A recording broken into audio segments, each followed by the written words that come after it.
Myanmar থেকে পালিয়ে বাংলাদেশে অনুপ্রবেশের সময় কক্সবাজারের টেকনাফে রোহিঙ্গা বহনকারী একটি নৌকা ডুবে গেছে। এতে নারী, পুরুষ, শিশুসহ ২৫ জন রোহিঙ্গাকে উদ্ধার করেছে বিজিবি। উদ্ধার করতে গিয়ে বিজিবির এক সদস্য সহ নিখোঁজ রয়েছেন আরও বেশ কয়েকজন রোহিঙ্গা। শুক্রবার রাতে টেকনাফের শাহপরীর দ্বীপের পশ্চিমপাড়া এলাকায় এই ঘটনা ঘটে। বিজিবি জানায়, মিয়ানমার থেকে পালিয়ে আসা রোহিঙ্গা বোঝাই একটি নৌকা সাগরে ভাসতে দেখে ওই নৌকায় ওঠেন বিজিবির নিখোঁজ সদস্য। এ সময় উত্তাল সাগরের ঢেউয়ে নৌকাটি ডুবে যায়। তাদের চিৎকারে নারী, শিশুসহ ২৫ জন রোহিঙ্গাকে উদ্ধার করে স্থানীয় জেলে ও বিজিবি। এ ঘটনায় নিখোঁজ বিজিবি সদস্য সহ রোহিঙ্গাদের সন্ধানে তল্লাশি চালানো হচ্ছে।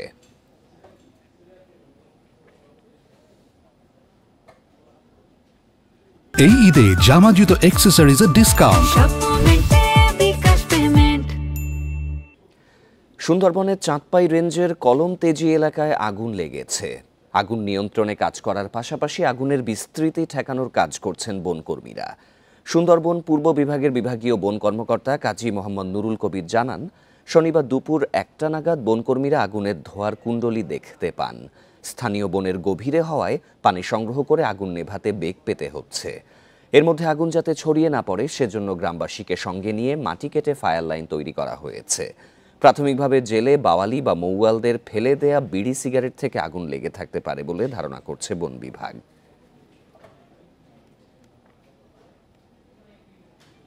ঈদ শপিংয়ে দেশীয় ব্র্যান্ডের পোশাক বেছে নিচ্ছেন নির্দিষ্ট শ্রেণীর ক্রেতা। তাদের জন্য ব্র্যান্ড শপগুলোয় নানা অফারের ছড়াছড়ি। বিশেষ করে বিভিন্ন ব্যাংকের কার্ড ও মোবাইলে লেনদেনে থাকছে ছাড়।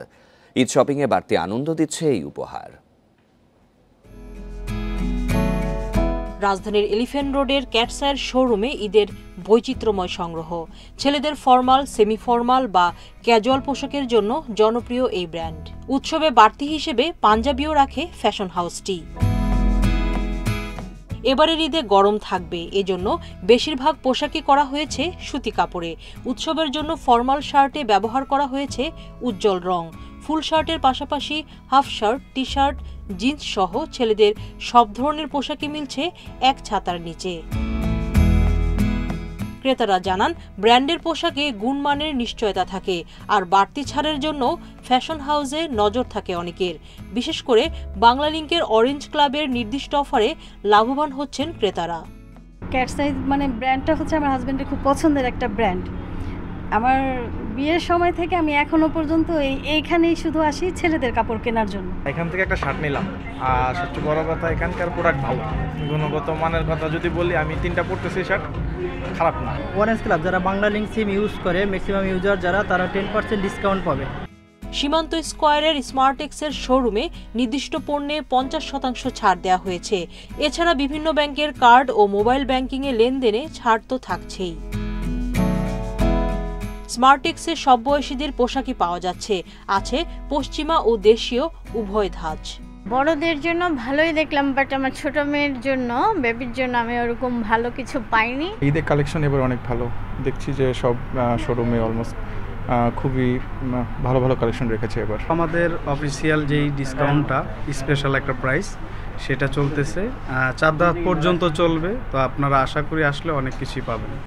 ক্রেতারা জানান, রাজধানী জুড়ে থাকা বিভিন্ন ব্র্যান্ড শপগুলোর বাড়তি ছাড়ে ঈদ কেনাকাটার আনন্দ দ্বিগুণ হয়েছে। সুলতানা জাহান মিতু, ইন্ডিপেন্ডেন্ট নিউজ, ঢাকা। পিরোজপুরে নির্মাণাধীন মডেল মসজিদে হামলা, চাঁদাবাজি ও ভাঙচুরের মামলায় জাতীয় নাগরিক কমিটির প্রতিনিধি মুসাব্বির মাহমুদ সানি সহ 2 জনকে গ্রেপ্তার করা হয়েছে। দুপুরে শহরের কাপুরিয়া পট্টি এলাকায় অভিযান চালিয়ে তাদের গ্রেপ্তার করা হয়। পুলিশ জানায়, শুক্রবার দুপুরে সদর উপজেলার নির্মাণাধীন মডেল মসজিদে মুসাব্বির মাহমুদ সানি সহ 25 থেকে 30 জনের একটি দলের হামলা ও ভাঙচুরের অভিযোগ ওঠে। এ সময় টাকা ছিনতাইয়েরও ঘটনা ঘটে। এই ঘটনায় পিরোজপুর সদর থানায় মামলার পর মুসাব্বির মাহমুদ সানি ও মিলন শিকদারকে গ্রেপ্তার করে পুলিশ।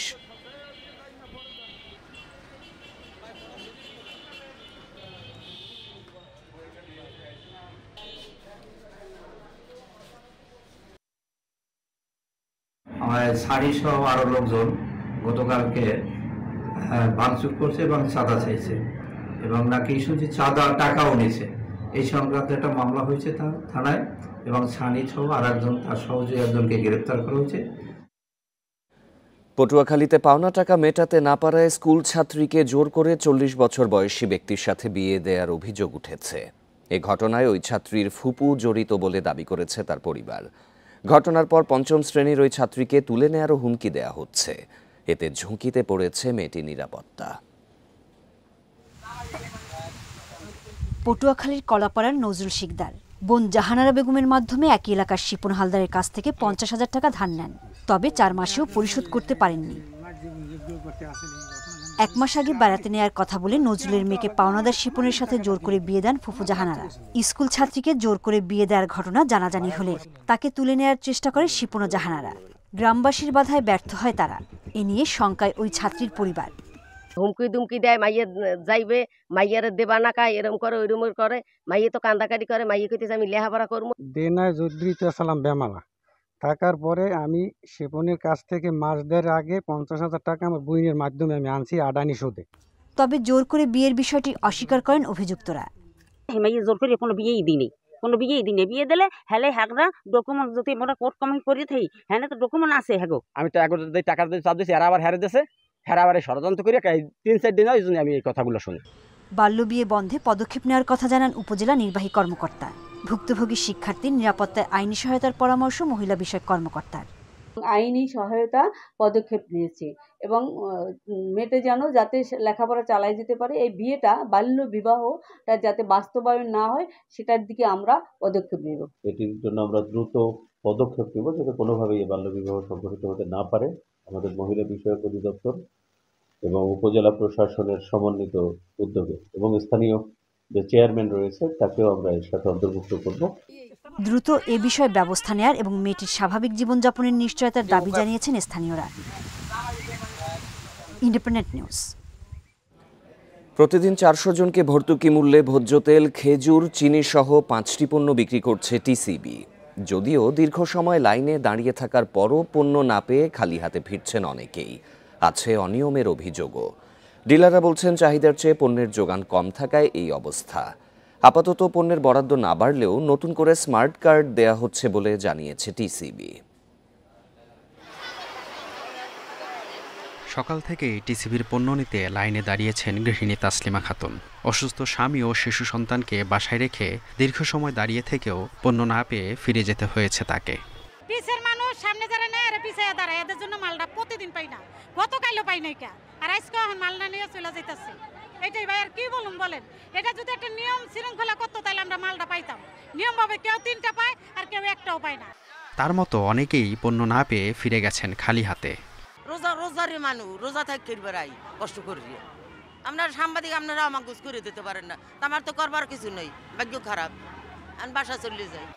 বাজারের চেয়ে প্রায় অর্ধেক দামে তেল, ছোলা, চিনি, ডাল ও খেজুর পেতে প্রায়ই চলে বাগবিতণ্ডা ও হাতাহাতি।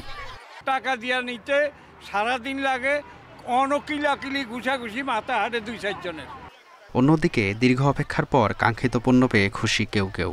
5 দিন পরে আজকে মাল পাইয়া আমি অনেক খুশি হইলাম। আমি আর কোনো সময় এপিসিবির মাল পাই নাই, আর আমার কোনো কার্ডও নাই। তবে ডিলাররা বলছেন প্রয়োজনের তুলনায় সরবরাহ কম থাকায় সবাইকে পণ্য দেওয়া সম্ভব হয়নি। চাহিদা তো অনেক বেশি, 400 কার্ডের মালের মধ্যে দেখা যায় মানুষ আসে কমসে কম 1000-1500 এমন মানুষ আসে, তখন আমরা মাল না দিতে পারলে আমরা সাথেও খুব হয়রানি করে। টিসিবির কর্মকর্তারা জানান রমজান উপলক্ষে প্রতিটি ট্রাকে 200 জনের বদলে 400 জনের পণ্য দেওয়া হচ্ছে। এছাড়া উপকারভোগীর সংখ্যা বাড়াতে নতুন করে স্মার্ট কার্ড বিতরণ করা হচ্ছে। যদি সরকার প্রয়োজন মনে করে আরও এক্সটেন্ড করা প্রয়োজন, তাহলে আমাদের পরবর্তী মাসের বিক্রয় কার্যক্রমের সাথে হয়তো বা এক্সটেন্ড করতে পারে, তবে এই বিষয়ে এখনও কোনো সিদ্ধান্ত হয়নি। যদি আইন শৃঙ্খলা রক্ষাকারী বাহিনী আমাদের এই ট্রাক সেলের স্থানগুলোতে কার্যকরী পদক্ষেপ না নেয়, তাহলে কিন্তু আপনি যেটা বলেন এই বিশৃঙ্খলা নিয়ন্ত্রণ করা কিন্তু ডিলারদের লোকের পক্ষে সম্ভব না। টিসিবির তথ্য মতে ইতোমধ্যে 2 লাখ স্মার্ট কার্ড স্থানীয় ওয়ার্ড ও ইউনিয়ন পর্যায়ে পৌঁছানো হয়েছে। বাকি কার্ডও দ্রুততম সময়ের মধ্যে পৌঁছানো হবে। Mehedi Hasan, independent news, Dhaka. এই ছিল সংবাদ সন্ধ্যায়। সব খবরের বিস্তারিত জানতে চোখ রাখুন ফেসবুক, ইউটিউব, এক্সে।